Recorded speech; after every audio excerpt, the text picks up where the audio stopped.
एहसन इकबाल साहब, सारी बात जो अगर तहरीक इंसाफ का नैरेटिव देखें तो वो घूम फिर के रूस के तेल के ऊपर स्टैंड करता है कि हमने कीमतें इसलिए फ्रीज की कि हम वहां से तेल खरीद सकते थे। क्या आज ये ऑप्शन एक्सरसाइज हो सकता है?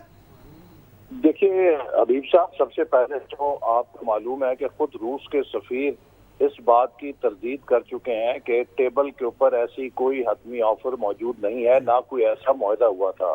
तो इसलिए जो तहरीक इंसाफ के लोग हैं ये अपनी नाकामी पे पर्दा डालने के लिए इस किस्म की बेतुकी बातें कर रहे हैं। असल बात ये है, एहसन इकबाल साहब, सॉरी कता कलामी की माजरत, एक सेकंड की माजरत। आपकी बात दुरुस्त है कि उन्होंने ये कहा कि कोई मुआहदा मौजूद नहीं था, लेकिन साथ ही साथ उन्होंने उस जुमले में ये भी कहा कि अगर पाकिस्तान खरीदना चाहता है तो हम उनको सस्ता तेल देने के लिए तैयार हैं।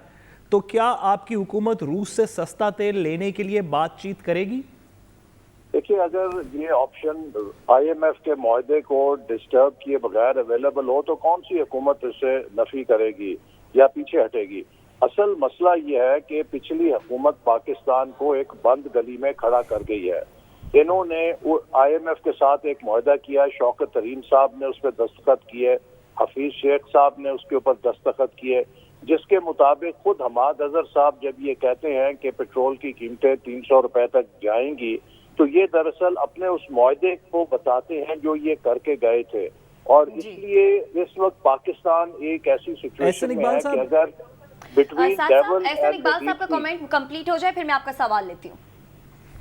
जी तो मैं ये अर्ज कर रहा हूँ कि ये हमें एक ऐसे मुकाम पे छोड़ गए हैं कि जहाँ हम between devil and the deep sea हैं। एक तरफ वो IMF का मुआहदा है जो हुकूमत कर गई है और IMF का ये मौकफ है कि हमें ये नहीं पता कि शौकत तरीन साहब कौन है, हफीज शेख कौन साहब है।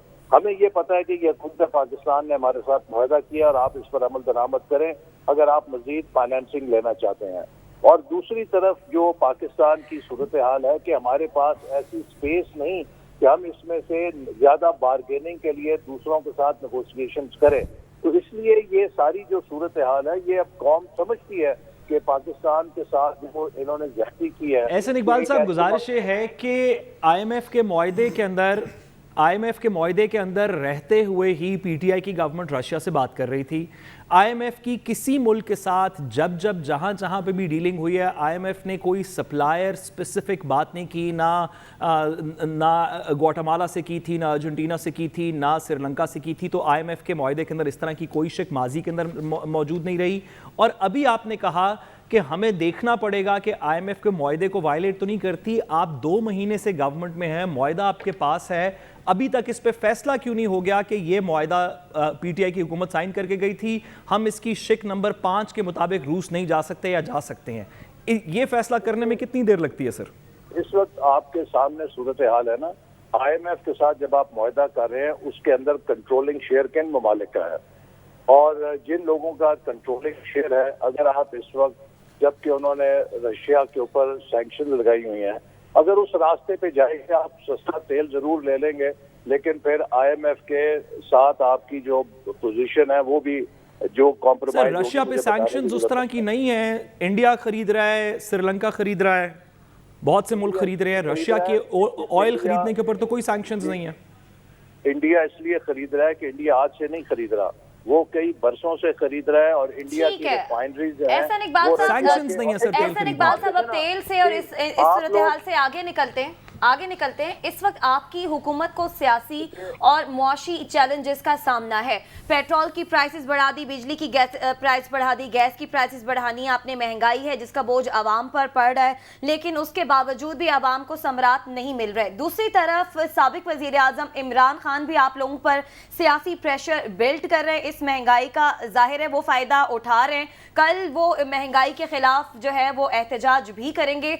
तो इस सारे भंवर से सूरत हाल से आपकी हुकूमत निकलेगी कैसे? देखिए, इस वक्त सबसे बड़ा मसला ये है कि पाकिस्तान की मईशत को स्टेबलाइज किया जाए। हमारे सामने 2 रास्ते थे, या हम अपनी सियासत करते या हम मुल्क की मईशत बचाते।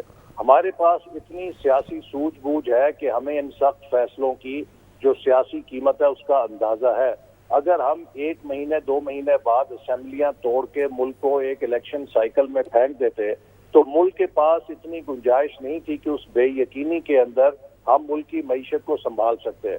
हमने अपना पॉलिटिकल कैपिटल ہے قربان کر کے ملک کی معیشت کے لیے کچھ فیصلے کی ہیں تاکہ اس کی معیشت کو ہم سری لنکا کی جگہ پہ نہ جانے دیں، اور اگر ملک کی معیشت سنبھل جائے گی تو ہماری سیاست بھی واپس آ جائے گی۔ جہاں تک عمران خان صاحب کے رد عمل کا یا ان کے احتجاج کا سوال ہے، میرا نہیں خیال کہ آج پاکستانی قوم میں کوئی شخص اس معاملے میں کسی مغالطے میں ہے کہ آج جہاں ہم کھڑے ہیں یہ سب پچھلے 4 سالوں کی نااہلی اور نالائکی کی پالیسیوں کا صلہ ہے، جو میں الیکشن سے پہلے بھی لوگوں کو کہتا تھا کہ اگر ایک اناڑی کے ہاتھ آپ گاڑی کریں گے وہ یا دیوار میں مارے گا یا کسی بس کے اندر مارے گا۔